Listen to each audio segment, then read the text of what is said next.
Hi everyone, welcome to the very रसोई। आज के इस वीडियो में मैं एक बहुत ही ट्रेंडिंग रेसिपी शेयर करने वाली हूँ जो कि है लंच बॉक्स केक की रेसिपी। बट इस रेसिपी को मैंने बहुत ही यूनिक तरीके से बनाया है। इसे बनाने के लिए आपको कोई मेजरिंग कप नहीं चाहिए, मेजरिंग स्पून नहीं चाहिए, ना ही कोई कुकिंग सोडा चाहिए, ना ही कोई बेकिंग सोडा चाहिए। ये लंच बॉक्स केक की रेसिपी बहुत ही आसान है और बहुत ही यूनिक है। थंबनेल देखकर आप लोग समझ ही गए होंगे कि ये एक क्रैप केक है। जी हाँ, ये एक लंच बॉक्स क्रैप केक है जिसे मैंने बिना किसी कुकिंग और बेकिंग के बनाया है। तो चलिए शुरू करते हैं आज की ये रेसिपी। अगर आपको ये रेसिपी थोड़ी सी भी अच्छी लगे तो प्लीज़ वीडियो को लाइक कर दीजिएगा, वीडियो को शेयर कर दीजिएगा और अगर अभी तक चैनल को सब्सक्राइब नहीं किया है तो प्लीज़ चैनल को सब्सक्राइब कर दीजिएगा। सबसे पहले मैंने एक पैन में आधा कप पानी ऐड किया है। सिंपली आप कोई छोटी सी कटोरी लेकर आधी कटोरी पानी ऐड कर दीजिए। उसके बाद इसमें मैंने 2 बड़े चम्मच भरकर चीनी डाल दी है। चीनी को हमें अच्छे से डिज़ोल्व कर लेना है और फ्लेम को लो कर लेना है। उसके बाद मैं ले रही हूँ ये रेड रोज़ एसेंस। मार्केट में जो आर्टिफिशियल एसेंस आते हैं उसमें से मैंने रोज़ फ्लेवर का एसेंस लिया है और उसके बाद 4 से 5 ड्रॉप इस पानी में ऐड कर दिए हैं। अब मैं इसमें ऐड कर रही हूँ red food colour. Red food colour completely optional है, आप इसके बिना भी ये केक बना सकते हो। इसे बहुत अच्छे से मिक्स कर लेंगे और कुछ सेकंड के लिए इसे और बॉईल कर लेंगे। हमें सिंपली बहुत इसे गाढ़ा नहीं करना है, बस चीनी डिज़ोल्व हो जाए और हल्का सा ये चिपचिपा हो जाए, बस इतना ही इसे गाढ़ा करना है। उसके बाद किसी मग या बाउल में इसे निकाल कर ठंडा होने के लिए साइड में रख देंगे। अब मैं एक बाउल में half cup non dairy whipping cream ले रही हूँ। ये व्हिपिंग क्रीम ऑलरेडी स्वीटन है। अब हमें इसे बीटर की हेल्प से बीट कर लेना है। इसे हमें मीडियम स्पीड पर बीट करना है और तब तक इसे बीट करते रहना है जब तक कि हमें सॉफ्ट पीक नहीं मिल जाते। तो यहाँ पर अभी आप देख सकते हो सॉफ्ट पीक बन चुके हैं। एक बार इसे हम अच्छे से मिक्स कर लेंगे और उसके बाद इसे फिर से बीटर की हेल्प से बीट कर लेंगे। अब हमें इसे हाई स्पीड पर तब तक बीट करते रहना है जब तक कि हमें स्टिफ पीक्स नहीं मिल जाते। अगर आपके पास इलेक्ट्रिक बीटर नहीं है तो आप इसकी जगह पर हैंड विस्क से भी इसे बीट कर सकते हो। तो यहाँ पर आप देख सकते हो स्टिफ पीक्स मिल चुके हैं और ये क्रीम बीट होकर एकदम तैयार है। अभी के लिए इस क्रीम को हमें फ्रिज में रख देना है, फ्रीजर सेक्शन में नहीं रखना है, इसे हम अपने फ्रिज में रखना है। अब मैंने यहाँ पर कुछ वाइट ब्रेड की स्लाइसेस ली हैं। मैंने टोटल 8 स्लाइसेस ली हैं। यहाँ पर आपको ब्राउन ब्रेड यूज़ नहीं करनी है, वाइट ब्रेड की स्लाइसेस ही यूज़ करनी है। हमें एकदम सॉफ्ट और ताज़ी ब्रेड लेनी है। उसके बाद हम एक एक ब्रेड को लेकर रोलिंग पिन की हेल्प से इसे बेल लेंगे।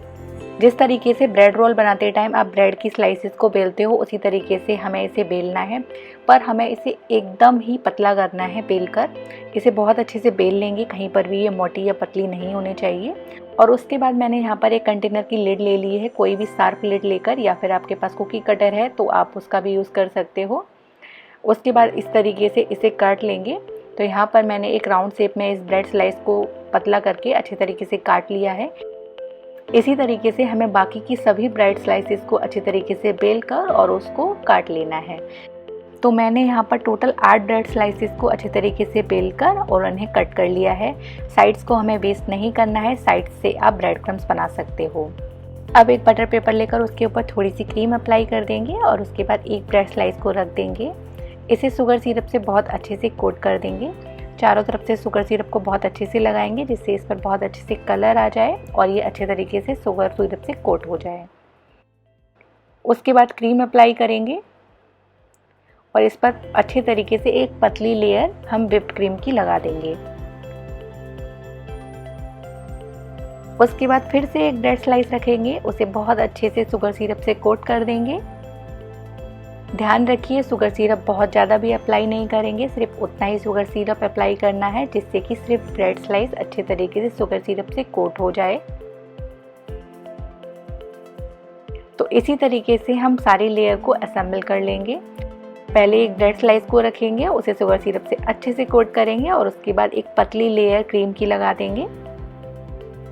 क्रीम को अच्छी तरीके से चारों तरफ से फैला देंगे और उसके बाद फिर से एक ब्रेड स्लाइस रखेंगे, उसे बहुत अच्छे से कोट कर देंगे, क्रीम अप्लाई कर देंगे। इसी तरीके से सभी ब्रेड स्लाइसेस को हम अच्छे तरीके से असेंबल कर लेंगे। स्टार्टिंग में मैंने 8 ब्रेड की स्लाइसेस ली थी, बट ये एक लंच बॉक्स केक है।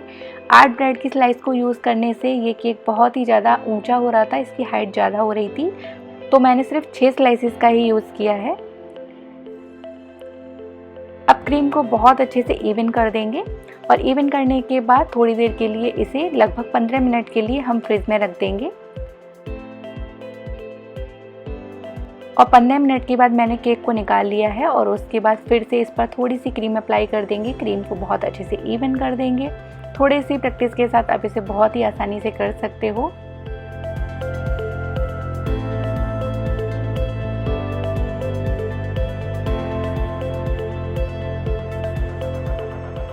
केक को बहुत अच्छे से इवन करने के बाद बाकी की एक्स्ट्रा क्रीम को हम हटा देंगे और बटर पेपर को टिश्यू पेपर की हेल्प से क्लीन कर देंगे। उसके बाद मैंने यहाँ पर कुछ रोज़ पेटल्स लिए हैं। ये सूखे हुए गुलाब की पत्तियाँ हैं, उन्हें मैं साइड से इस तरीके से लगा रही हूँ। आप अपनी चॉइस के अकॉर्डिंग इसे जैसे चाहो वैसे डेकोरेट कर सकते हो, बट ये एक रोज़ केक है तो इसीलिए मैंने रोज़ पेटल्स का यूज़ किया है।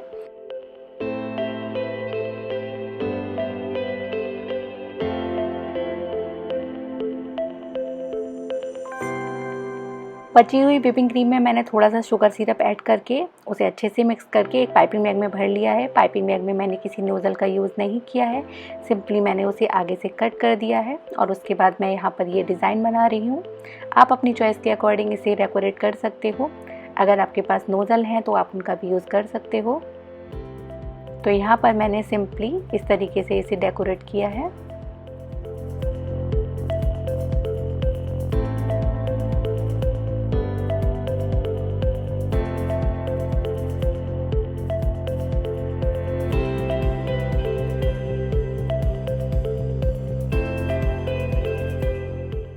तो ये beautiful lunch box crepe cake बनकर एकदम तैयार है। रेसिपी कैसी लगी कमेंट्स करके मुझे ज़रूर बताइएगा। आपके कमेंट्स पढ़ने में मुझे बहुत ही अच्छा लगता है।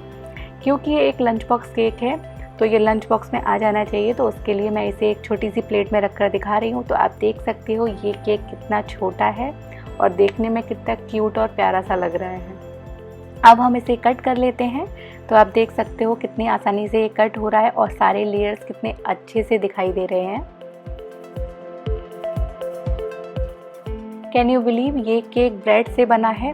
सारी लेयर्स कितने अच्छे से दिखाई दे रही हैं और केक कहीं से भी टूट नहीं रहा है, कहीं से भी क्रम्बल नहीं हो रहा है। बहुत ही अच्छे तरीके से ये केक बना है और यकीन मानिए खाने में भी ये केक बहुत ही ज़्यादा टेस्टी है। एक बार मेरे कहने पर इस रेसिपी को ज़रूर ट्राई करिएगा। रेसिपी कैसी लगी कमेंट्स करके ज़रूर बताइएगा। फिर मिलते हैं एक नई रेसिपी के साथ, तब तक के लिए बाय बाय, टेक केयर।